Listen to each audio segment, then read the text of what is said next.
नमस्ते आदाब। आप जुड़े हुए हैं हमारे फेसबुक पेज डेमोक्रेसी से। जैसा कि आप सबको पता है कि आज एक बाइक रैली निकाली गई है यूनाइट अगेंस्ट हेट के नाम से, जो नफ़रत के ख़िलाफ़ मोहब्बत की आवाज़ है। मॉब लिंचिंग के ख़िलाफ़ निकले हुए लोग हैं, जो रैली मंडी हाउस से शुरू होकर मेवात को जाएगी। आज अभी हमारे साथ जुड़े हुए हैं मशहूर सामाजिक कार्यकर्ता और स्वराज पार्टी के संस्थापक जनाब योगेंद्र यादव जी से। आइए हम उनसे गुफ्तगू करते हैं। सर, संक्षेप में मैं आपसे बात करना चाहूँगा कि जैसा कि हम सब देख रहे हैं कि ये जो मॉब लिंचिंग के जो केसेस हो रहे हैं, इसमें आम तौर से एक तो गरीब, पिछड़े और किसान लोग हैं। तो आप चूँकि ज़मीन से जुड़े हुए हैं, आप हमें सीधे ये बताइए कि जो मॉब लिंचिंग के नाम पर जिनको मारा जा रहा है, उनके लिए क्या परेशानियाँ खड़ी हो गई हैं आज के दौर में?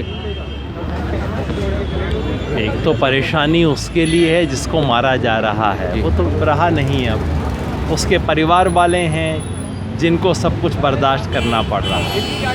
लेकिन सबसे बड़ी बात उनके लिए है जो आज सड़क पे चल रहा है, जिसको पता नहीं मेरे साथ कब क्या हो जाएगा।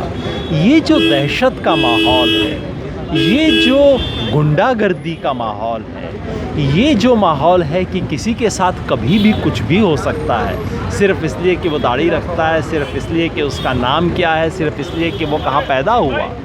ये इस देश की जो मिजाज है उसके ख़िलाफ़ है, ये इस देश की जो विरासत है उसके ख़िलाफ़ है, ये हमारी मिट्टी के ख़िलाफ़ है। उसको आज चुनौती देने की ज़रूरत है। और ये इसलिए ये जो मॉब लिंचिंग है, ये सिर्फ़ किसी एक परिवार पे हमला नहीं है, एक इंसान पे हमला नहीं है, एक कम्युनिटी पे हमला नहीं है, ये हिंदुस्तान के सपने पे हमला है। क्योंकि हिंदुस्तान और पाकिस्तान में यही फ़र्क था। पाकिस्तान उस सपने का नाम था जिसमें कहा गया कि एक मज़हब के लोगों को इकट्ठा करके हम एक मुल्क बनाएंगे। हिंदुस्तान उस सपने का नाम है कि हम अपनी कल्पना को, अपने सपने को किसी एक मज़हब में कैद नहीं होने देंगे, और ये उस पे हमला हो रहा है। सर, जैसा कि एक चीज़ हम देख रहे हैं कि जो मॉब लिंचिंग होती है, जो गौरक्षक, काऊ मतलब गाय बेचने वालों या जो कैटल व्यापारी होते हैं, उनको पीट के हलाक कर देते हैं कि ये जो है गौकशी करने वाले लोग हैं।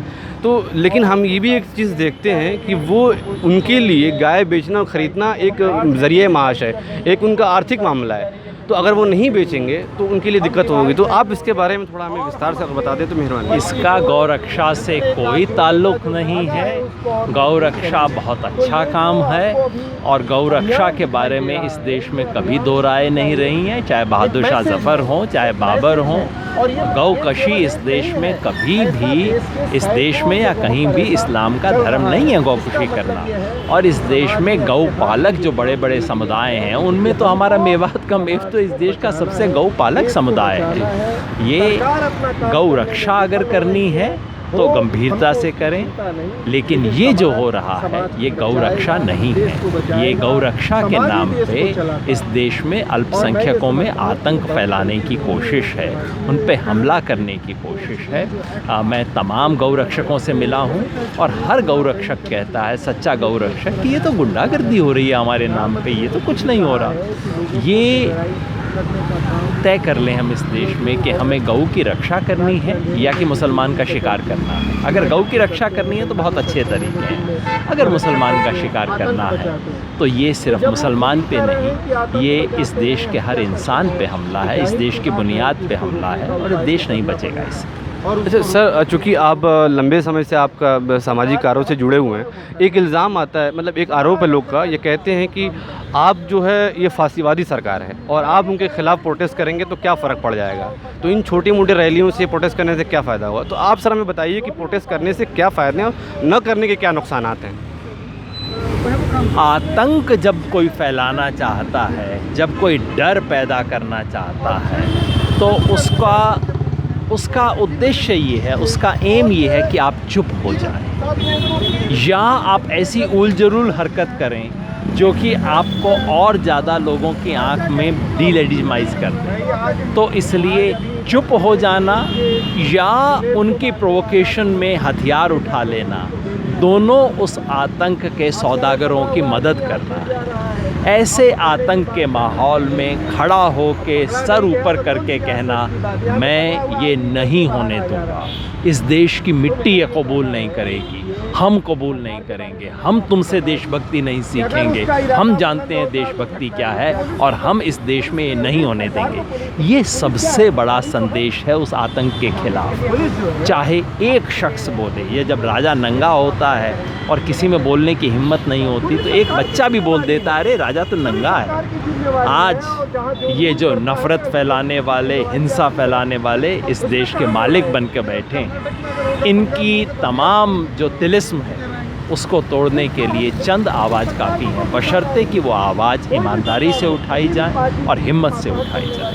बहुत शुक्रिया सर। आखिरी एक सवाल है बस कि आप हमारे एक ज़िम्मेदार नागरिक होने के तहत आप लोगों को और बाकी जो हमारे जैसे सेकुलर लोगों को क्या संदेश देना चाहते हैं हमारे फेसबुक पेज के ज़रिए? मैं हर हिंदुस्तानी को संदेश देना चाहता हूँ कि ये देश अल्पसंख्यकों का देश है।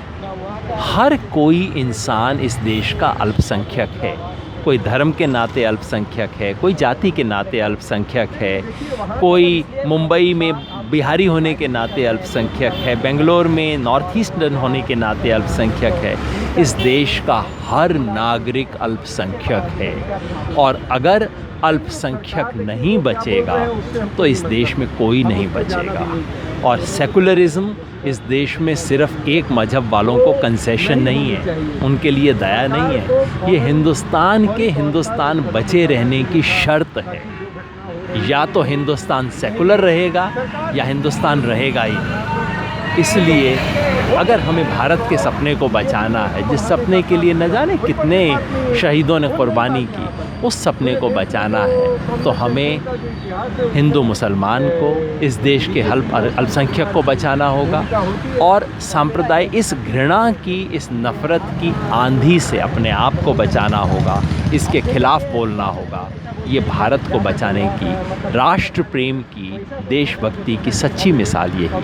बहुत बहुत शुक्रिया सर, बहुत बहुत शुक्रिया। जैसे कि आपने देखा हम जुड़े हुए थे जनाब योगेंद्र यादव जी के साथ और हम कोशिश और भी, चूँकि रैली रवाना हो चुकी है तो तमाम बाकी वक्ता भी हमारे जा चुके हैं। हम इसके और भी कुछ कोशिश करेंगे कि इसके ज़रिए हम आप तक पहुँचें और जैसा कि आप देख सकते हैं कि और भी लोग बाकी तमाम रैलियाँ रवाना हो गई, तो हम अपनी बात को यहीं विराम देते हैं और आप हमारे साथ जुड़े रहिए फेसबुक पेज डेमोक्रेसी के साथ। लाइक कीजिए, कमेंट कीजिए, शेयर कीजिए। जय हिंद।